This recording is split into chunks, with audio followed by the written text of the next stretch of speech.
Sa bawat pagdaan ng mga hari ng kalsada, may mga kwentong tahimik na hindi pinapakinggan ng masa. At sa gitna ng usok at init sa daan, may mga buhay na patuloy na lumalaban. Mga kamay na umiikot sa manibela, kasabay ng gulong ng daan, kumakapit pa rin kahit hirap ay walang hanggan. Ngunit kasabay ng ikot ng gulong sa lansangan, bawat patak ng gasolina ay pawis ang kabayaran.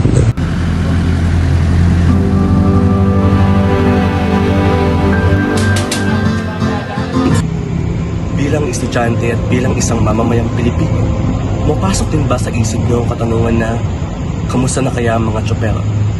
Paano kaya nila inaharap ang ganitong krisis na patuloy na tumataas ang gasolina? Kumusta na kaya sila? Habang marami ang nagmamadali sa kanilang lakad, ang mga tsoper ay patuloy na nagbabanat ng buto. Sinusubukan labanan ng kurba at gulong para makaraos sa kanilang araw. Ramdam namin ang kanilang pagod at dedikasyon. Isang buhay na bihirang mapansin, ngunit mahalaga sa bawat pag-ikot ng lungsod. Dahil dito, naisipan namin na higit pa sa pagtanaw at pagmamasid ang dapat naming gawin. Kung hindi, kailangan din namin marinig ang kanilang mga tinig. Paano po kayo napasok po dito sa pag-jeep? Wala naman akong hanap buhay po dito. Ito naman po. Oo. Siyempre, mababa lang ang pinag-aralan. Saka wala ka naman tatanggap sa iyo na sa gobyerno, messenger. O kaya driver, ganyan. Kaya Yun lang aabutin mo. Pagka ganyan, hindi ka tapos. So, ano po yung sa loobin niyo po sa nangyayaring pagtaas po ng gas? Ako, hindi namin alam kung paano sa loobin namin. Talagang mahirap. Kami parang namamana sa dilim. Alam mo ba yan? Namamana po sa dilim? Ano po yan? Oo, tinaba. Paliwanag mo yun, namamana sa dilim. Namamana sa dilim. Yung bang hindi mo alam kung Anong? kikita o magpapakasakali. Oo, yun. parang sobrang hirap po talaga po. Pero mo, ang dalawang biyahe namin, 400 pesos ang isang ikot. Ito, 200 pesos ang ikot. O, dalawang ikot, 500. Kasi mag-diesel ka ng 200. Ha? Yun nga, 250 isang ikot. Dalawa, 500. O, dalawa, 500. Bukas pa. Ang magkano lang isang biyahe namin? Ano yung feeling niyo po kapag nakikita niyo po yung pag nagpapagas kayo, tapos ganun na po yung... Wala ka namang magawa. Talagang importante rin magpagas ka. Ano kikitain mo pag hindi ka nagpagas? Pero magkano po yung earn niyo pag ganun? Kasama na po yung bawas sa gas.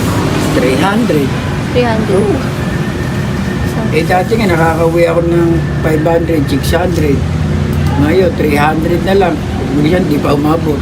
Tingin niyo po ba sapat po yun sa pang-araw-araw niyong pamumuhay? Natutubigan po. Tiis. Talagang wala man akong magagawa. Hindi magtiis.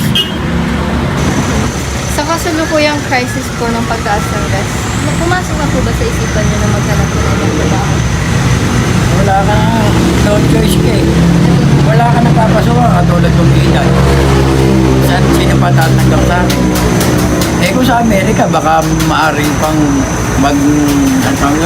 caregiver ka. Dito hindi.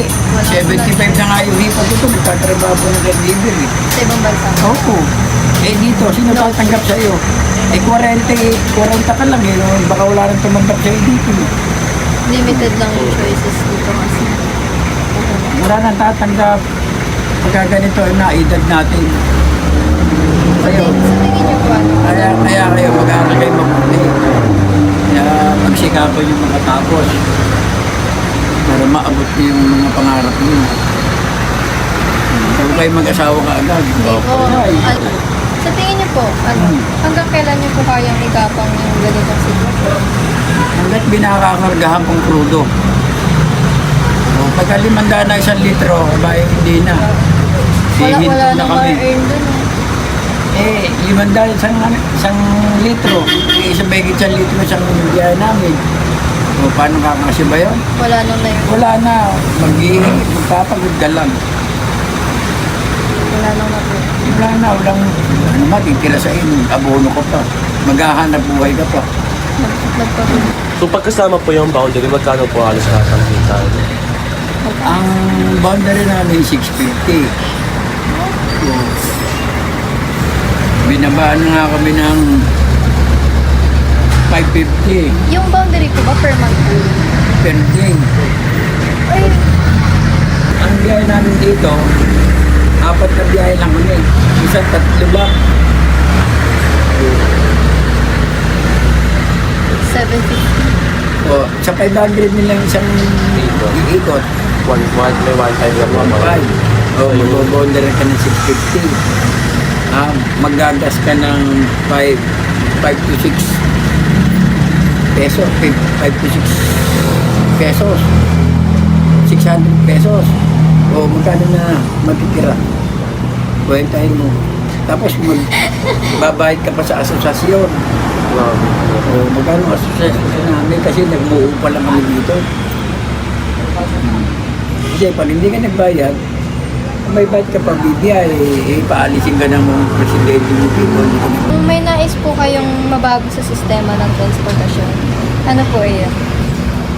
Okay, bawasan lang yung mga excise tax Office. at saka yung isang ano yung isang Ano na yung sa gas? bababa yan eh. Saka inalis yung mga tax sa lagis, bababa yan. Sila lang nagpapataas yan eh. Ano pong hiling nyo sa gobyerno po? Ano po yung ano? Kahit hilingin mo, wala ka na mahihiling. Sila pa rin masusunod. Kung ako hihiling, hindi naman nila pakinggan, di wala rin. Okay, tulungan nila itong mga may hirap.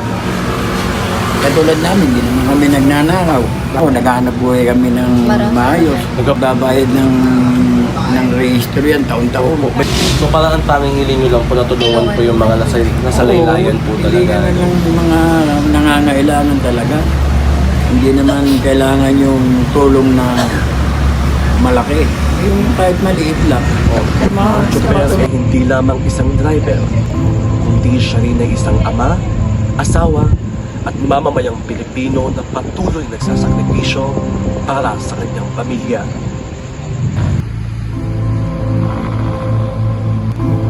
Dahil sa likod ng bawat biyahe, hindi lamang kita ang inaasam nila, kundi pangarap ng kanilang mga pamilya.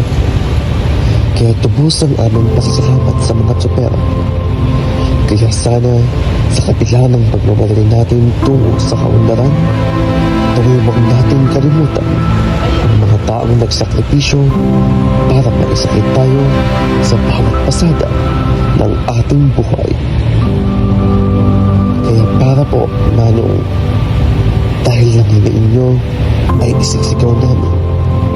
Dahil ang protesta na ito ay panghabang tulong. Laban ng mga tsabara ay laban din namin mga pamilya.